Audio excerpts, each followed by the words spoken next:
Il y a quelques décennies de cela, un proche parent possédait une bergerie en Haute-Provence, dans le sud de la France donc, accrochée à la montagne, dans la rocaille, et un trésor sur place. C'était une source qui coulait depuis le haut de la montagne, et l'eau était canalisée jusqu'au cabanon, et c'est une eau qui coulait à profusion toute l'année.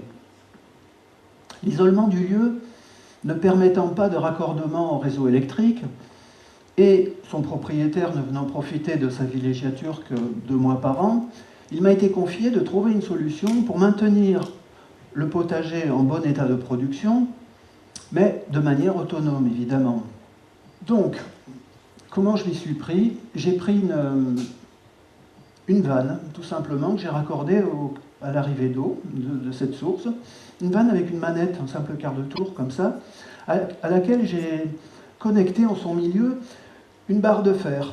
Avec du fil de fer, j'ai noué ça, et ça constituait un balancier qui permettait d'ouvrir et de fermer l'eau. D'un côté du balancier, j'ai installé un contrepoids, et de l'autre, des grosses éponges de ménage, en prenant soin que l'ensemble du système, mon dispositif, se trouve sous le rayon d'arrosage d'un des asperceurs du jardin. Si bien que, lorsque le jardin était arrosé, mes éponges l'étaient aussi, elles s'alourdissaient du poids de l'eau et finalement basculaient ma manette et ma vanne en position de fermeture de l'arrosage. Ensuite, selon le climat, très simplement, les éponges s'évaporaient, s'allégeaient de leur eau, exactement de la même manière que le sol concerné, et finalement refaisaient basculer dans le sens de l'ouverture d'un nouveau cycle d'irrigation. Nous obtenions là un système simple, peu coûteux s'il en est, de contrôle climatique de l'arrosage. Et depuis ces dernières années, j'ai affiné ce système pour le rendre accessible à tous, utilisable sous toutes les latitudes et en toute saisonnalité.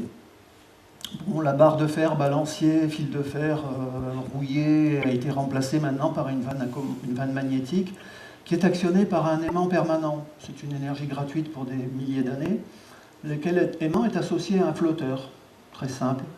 Les éponges ont été remplacées par un élément en céramique poreuse, beaucoup plus compact et aussi ayant une meilleure réponse par rapport à la demande réelle des sols.